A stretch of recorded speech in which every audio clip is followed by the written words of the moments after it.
Hello, everyone. I'm Lopi Clint. Welcome to, late night meditation, but for today, it's new moon, our new moon event, which is really, or as my little motto is, bring light to the darkest night, because the new moon is the night where we have no moon in the sky, or at least we can't see it. Literally the darkest night of the month. But though it might be literally dark outside, we can bring the light from within, share it with all. And also, because of this is our gratitude night and very glad to be here with you all. And so let me say hello to everyone. Hello, Eric. Hello, Dad. Hi, iPhone. Hello, Vivi. Hello, Kanoon. Also on YouTube. Hello, Julie, Catfish, Sue.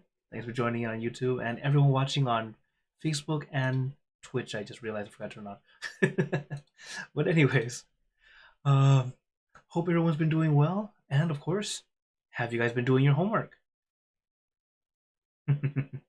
Okay, very good. If you are new or you may have forgotten, the homework is whatever you're doing, have relaxation and awareness. It's a great way to help you practice meditation outside the meditation hall, as every time we practice, it's a way of helping us find some peace, find some calm, and that's something that's very important. Even doing the homework is a way to help us apply the peace and calm we've learned in meditation, and also helping us improve in our own meditation because we're practicing more regularly. Ah, hello, Pu. Thanks for joining in on Zoom. And hello, Gunyan on Facebook. So, as always, one thing to remember is when we meditate, always take your time. You don't need to force, you don't need to push. As today is our gratitude night, it's a night that we want to share loving kindness to our loved ones. But while we want to share loving kindness or we want to share that peaceful feeling, we ourselves must have that peaceful feeling. So, this is why when we practice meditation first, it's a way to help us release, relax, find the peace for ourselves. And then right around the end, we share that loving kindness, that peaceful energy to everyone. So, hello, Ellen. Thanks for joining on YouTube. And hello, Mom and Miriam. Thanks for joining here too. So, is everyone ready for some meditation?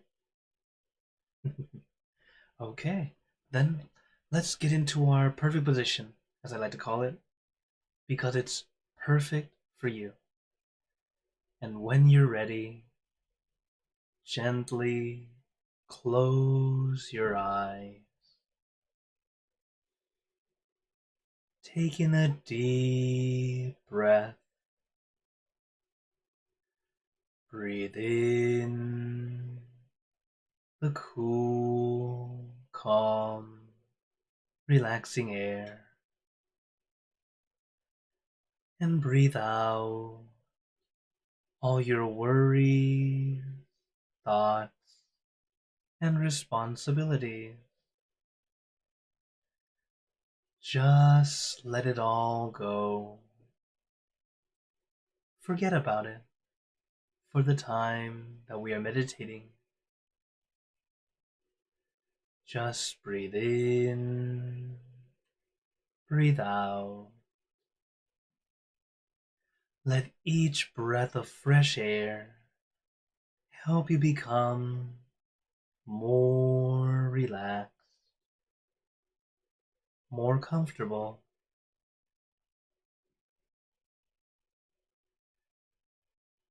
Relaxation is a very important first step. So don't rush, don't force. Take your time. As we allow our body to release and relax, it helps us realize how to let go. We cannot force ourselves to relax, just like we cannot force ourselves to let go.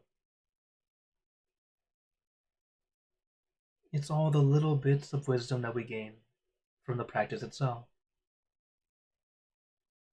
Practicing to take our time, allow our muscles to release and relax naturally. not trying to force. And in that same way, we allow our mind to release and relax, letting go of all those extra thoughts. But it always starts with the body, and then we go to the mind. So allow your body to release and relax, taking your time as the relaxation flows throughout your entire body, from the top of your head down to the tips of your toes. And really take your time.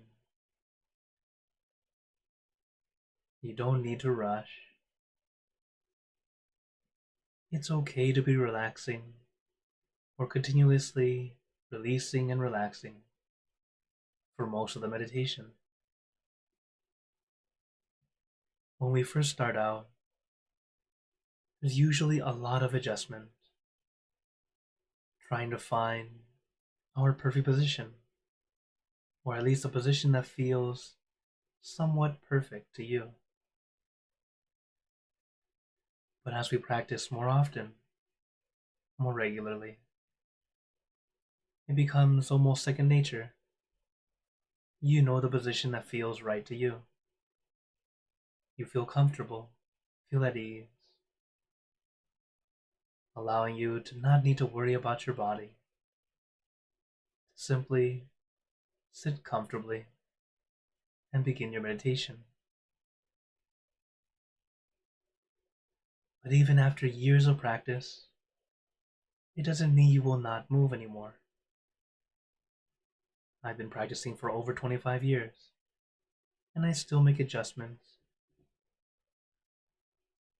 Sometimes due to the meditation mat or seat I have, sometimes due to flexibility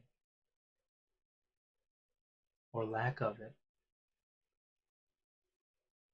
or sometimes a muscle or muscles feel tense or tired from work before. Understand that it's always okay to adjust. But when you know your perfect position, it makes it easier to make the adjustments because you know a good starting point.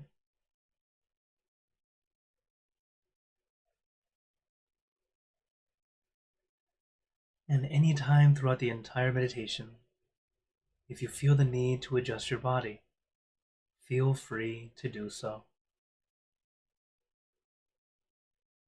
We are all practicing. We are not masters. But as I mentioned before, even masters make adjustments when they need to.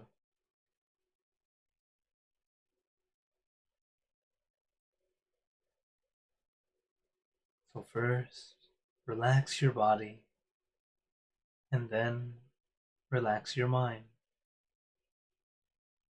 And how we relax our mind is by letting our mind stay still.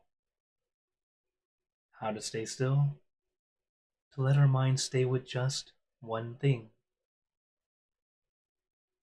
That one thing can be anything, whatever feels easy and comfortable to you.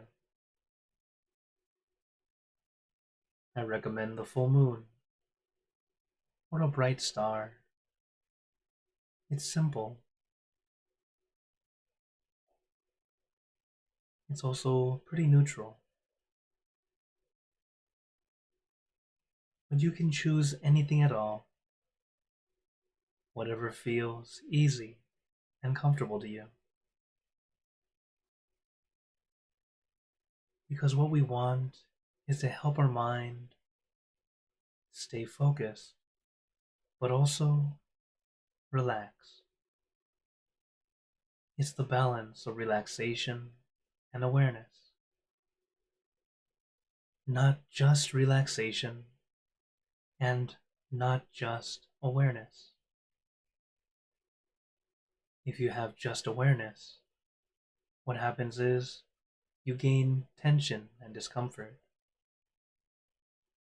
If you have just relaxation, you lose consciousness and lose awareness.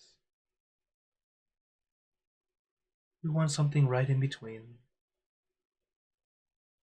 that balance that works out just right for you.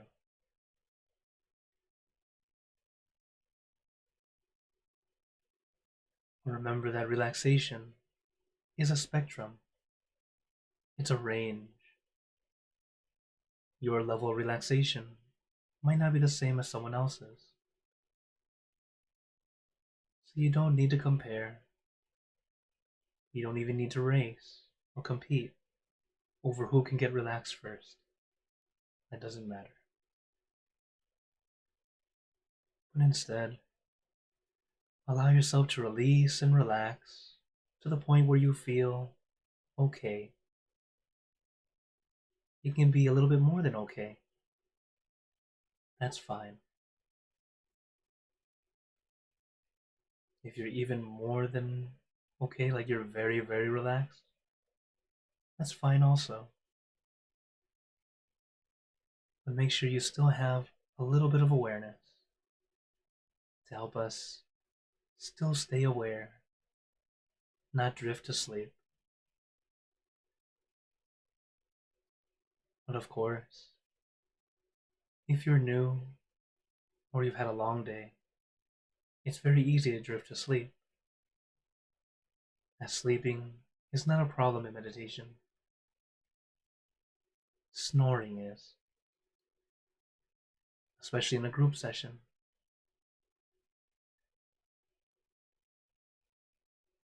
But since we're doing this online together, in your own safe environment, safe space, if you happen to fall asleep, it's okay.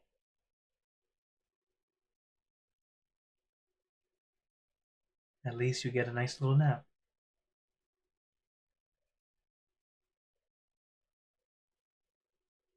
And next time we practice, we do our best to feel that same comfort, but add in a bit more awareness, a bit more focus.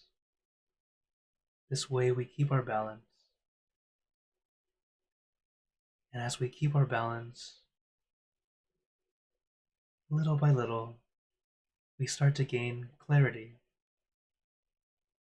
Our thoughts, worries, and wonders start to melt away. They're not quite disappearing, but it's more like they melt into the background. They're still there, but they no longer bother you. They no longer pull your attention.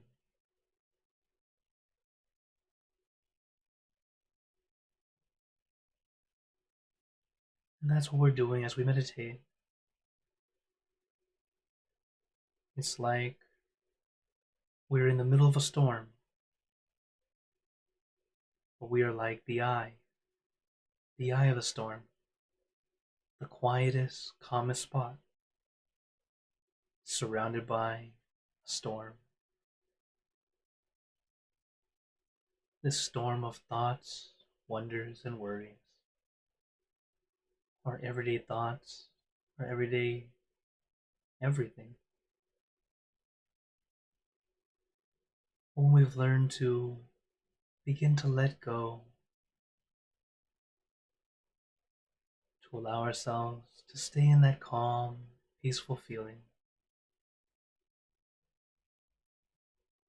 It doesn't matter what's going on around us. You can find some calm, some peace. And sometimes just a little bit is all it takes for us to be able to think clearly, to be able to make a better decision, to stop ourselves from doing something that we will regret.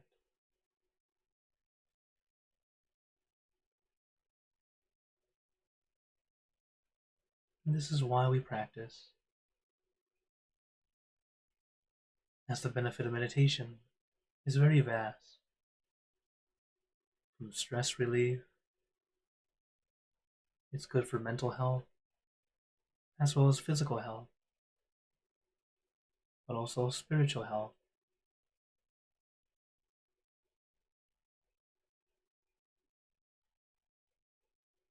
And take your time, allowing both body and mind to take a break, to release and relax.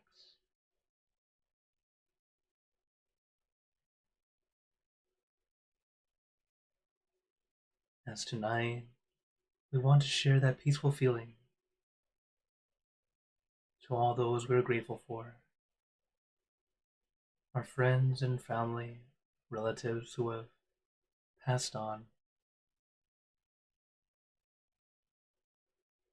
So for now, let us continue on, generate that good energy, relax your body, relax your mind.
And now, let us continue in silence, letting our mind be calm, clear, and peaceful.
Now, let us begin spreading loving kindness. Spreading loving kindness is like spreading out your heart, sending out good intentions to all beings. So let us visualize our object as we have been doing,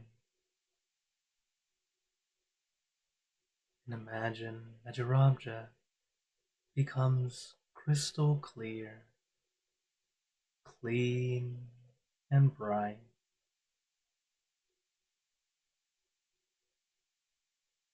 At the center of your object, there is a bright light. This light is very special. All those who touch this light are instantly happier, healthier, and more at peace.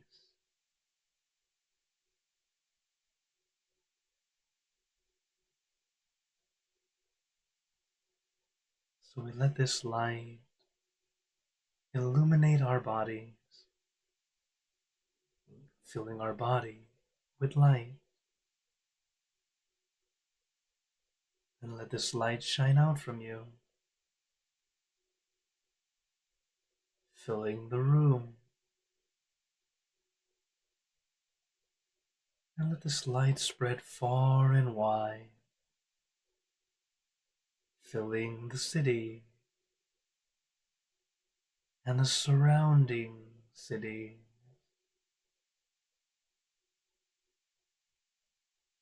filling the state or province and the surrounding states or provinces,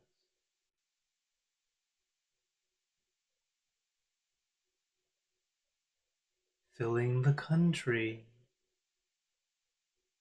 and the surrounding country, until filling the entire world. And now throughout the universe, thinking of our loved ones, our family, our friends, our close and distant relatives, our co-workers, acquaintances, all the people you know, and all the people you don't know, to all sentient beings, all the animals in this world, and even thinking to the heavens, to our friends and relatives who have passed away, wishing well for every one of them.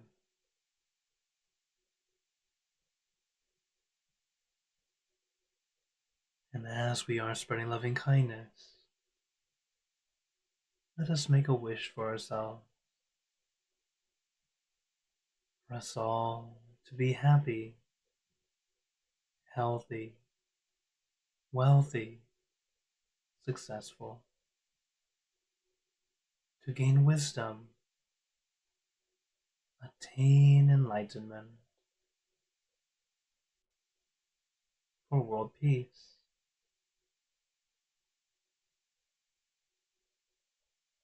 Let us take a moment to make our own good wishes.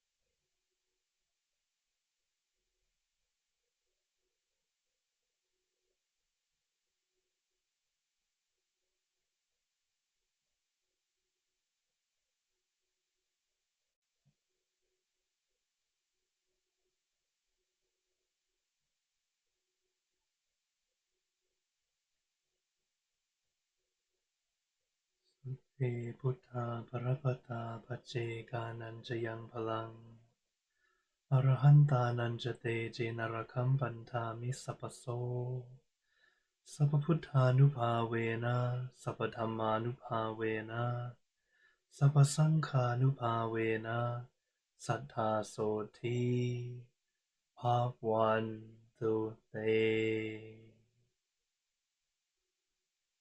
And now, very gently and at your own pace, opening your eyes.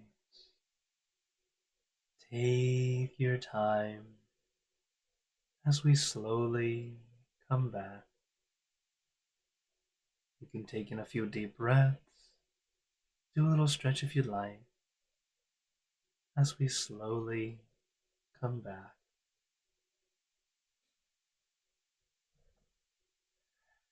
As you can see, our loved ones are on the screen now, as it's our gratitude night. It's a night to think of our relatives who have passed away, sending in this good energy. But also, it's also a good lesson to remind us, which goes into the lesson I want to talk about today, which is impermanence. My master says, things in our body will be depleted despite our fight. For example, our teeth will decay and erode, our hair will fall out, our freshness and beauty will be gone, as these things don't actually belong to us. It is impermanent. Hence, departure is normal. If we do not separate from it, it will separate from us anyway. This is the fact of all humans, animals, and matter. So this is it's a lesson to remind us that, nothing lasts forever. Really, nothing.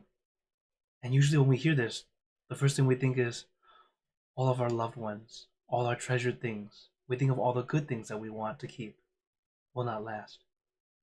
But I also have some good news for you. The bad stuff we don't want also doesn't last. Really, nothing lasts forever.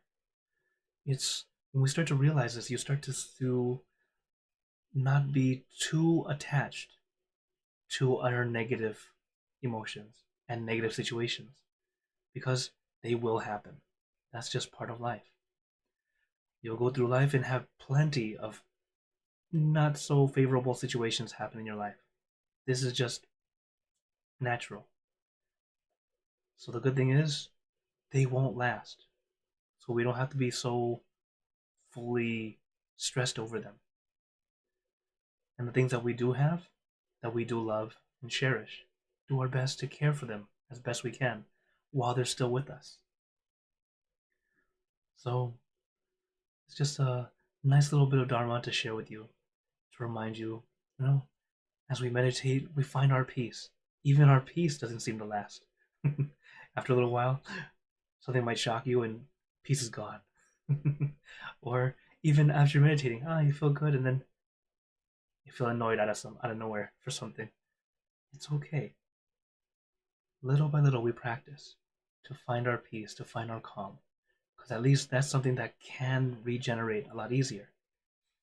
And all the things we have, all the things we don't have now, or things that we wish we didn't have, they will all be gone. Little by little, practicing to find our peace. And that's why we practice meditation together, to find our peace. And little by little, you'll start to see how it really affects you in your daily life. So, first I want to say thank you for joining us for our new moon and in our meditation and gratitude night. As well as now I open the floor to you all. If anyone has any questions or wonders, here, let me open the floor to you all. As I see a question already on YouTube. Let's see here. So first, let me say hello.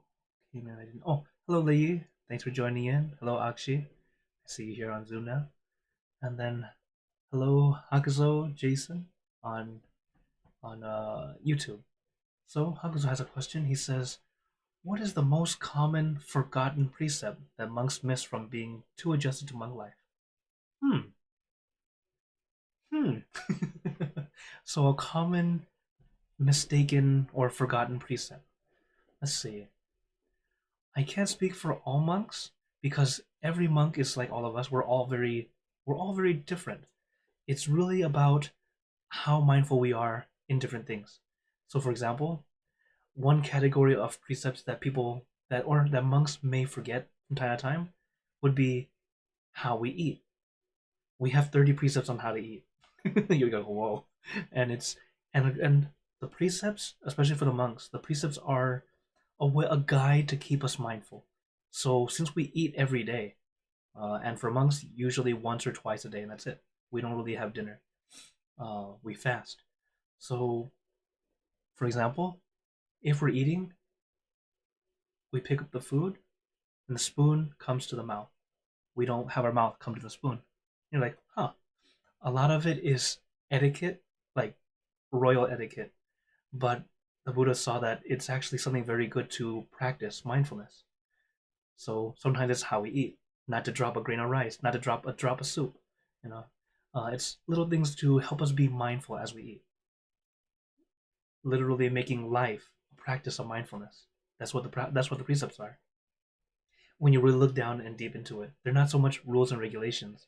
It's more teaching us how to be mindful to help us straightforward right into, or at least get closer and closer to enlightenment, as what we're hoping to get to. So that's one set of rules that, or one set of precepts that can be forgotten here and there. Another one is probably another set is uh, how to dress.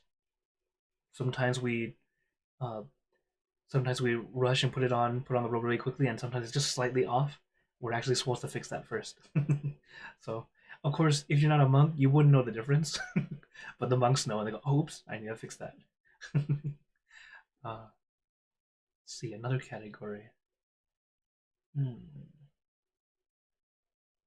See, for new monks, it's a lot easier, but for older like monks who have been practicing for a while, it's it's, it's mostly the little things like little bits of etiquette here and there, but but it's usually nothing major unless it's already a bad habit of them not changing. Remember, monks are people too, and like I talked about last week, we go to the temple thinking that we're going to meet a lot of good people, or go to the church and thinking you're gonna meet good people. Wrong. we People at temple are not good people. And go, wait, what? What I mean is they are not good people. They are all people who are trying to be good. And everyone's at a different level of how much they try. So if you practice a lot, you tend to be on the higher level where you can be someone's role model and people feel very happy to meet you. While at the same time, if they don't practice enough, they can unintentionally be the person who makes you not want to come back. So this is why, same with the monks. Monks are people too. So that's something that I always check myself. Am I still practicing? Am I doing what I'm supposed to be doing? Whenever I make a mistake and go, oh, I shouldn't be doing this, start to work on it little by little. And we're human, we're going to make mistakes. But the main thing is when you catch yourself, or hopefully you have a friend, we call kalyanamit, it means good virtuous friend. If you have a good virtuous friend with you who can help guide you, help point it out for you, it's always good too. Because sometimes when you have a bad habit, you don't realize it's a bad habit. And then if you realize it is a bad habit, sometimes you start to justify that it's okay to have the bad habit. and then and then if you finally go, oh no, I really need to fix it, it's even harder to actually fix it. So understand, we're all working on it. So we do our best. And yeah. So this is why I say in general, it's usually just the small little things that tend to happen. Uh, Things that are very inconsequential to other people. Okay. Oh, okay. Hello, Lei. She has a little comment here. Thank you, Lopi. Thank you for your teachings today's session, Lopi. This time when I meditated, I was so bothered by the trauma system has brought to me. I understand you can never leave the system as long as you are living in the human society, but I feel like the suppression and exploitation from the system are too intolerable for me. Do you have any advice regarding facing or dealing with the system? I do understand I can hide myself into a mountain cave so that I don't need to face any human system, but that's probably not the solution of my life. Indeed. Okay, so this is something that's bothering many people, especially nowadays due to social media and news. Pretty much everyone knows everything all the time, which can be both a good thing and a bad thing. For example, kids growing up. I know all the generation under me, they've been listening to the news since they were kids, since they were much younger. I didn't listen to the news until like out of high school. Then I started to really care or start to listen here and there. So my view of the world, like every child in general, would feel, oh, it's great, everything's okay. But of course, every generation, as you get older, you realize, no, it's not. It's not okay. We're all just trying. It's because remember that the world is never governed by someone who's enlightened, and those who are enlightened will not be here to govern. So we won't ever have exactly it won't always be great. But I remember one thing that one of my masters taught me. He said that when it comes to politics or even leaders of countries, no one's ever, like, let's say we could put it in colors. It's never white, like completely good, but also it's never exactly black either. It's always somewhere kind of gray. Everyone tends to be like, there is good and then there is also bad. Like they had that mix. And because of it, there's fallacy. There will always be problems. Because, in other words, we call it, what's the word? How did I lose the word suddenly? Corruption. There we go. There's always corruption. There's always something. You have to understand, this is reality of how these systems work. It's always about how to benefit. And so what we do is, instead of trying to put that whole system and work onto our shoulders, we do our part in what we can do. So what is it that's at arm's length? What is it that you can actually reach and do? Care for that. So, one, yourself. How do you keep yourself at peace? How do you find your peace? How do you make sure that whatever is happening to you is at the level of okay? You start to make those boundaries where, hey, this is okay. This is not so okay. I don't like that. Let them know. And then if there's good communication and they're willing to communicate, there will be a nice boundary and then an understanding. And then we can grow together. That's where it needs to be. The problem is, if you're dealing with someone who does not want to communicate, find your peace first. And then if you're able to, make some distance, little by little. As it's like the Moncklana Sutra, the first two blessings of 38. The Buddha says, first, do not associate with the evil ones or bad people. Okay, so do not be close to them. Number two, associate with the wise. Be close to wise people, those who are good or virtuous. So it's like, how do I do that? If you think, oh, I need to move every time I'm somewhere close to an evil or bad doer or something like that. Now remember, this is just the word that we use in our temple is fool. Though we mean fool not like fool like stupid, but fool like they're foolish in how they use their karma. They're making bad karma. That's why we use the word fool. Though the term is more evildoer, so it's quite direct. But we have to remember that every one of us has both that evildoer and the wise one. It's which one is winning. That's how much you are. As you'll notice that some days you might be more evil than the good. Some days you might be more the wise person. And as you start practicing more and more, you start to realize you start to lean more one direction. You lean more toward someone more wise, but we still have that little bit of the naughty one inside too. So understand that it's not so much getting away from everyone who seems more bad, but it's us getting that psychological distance.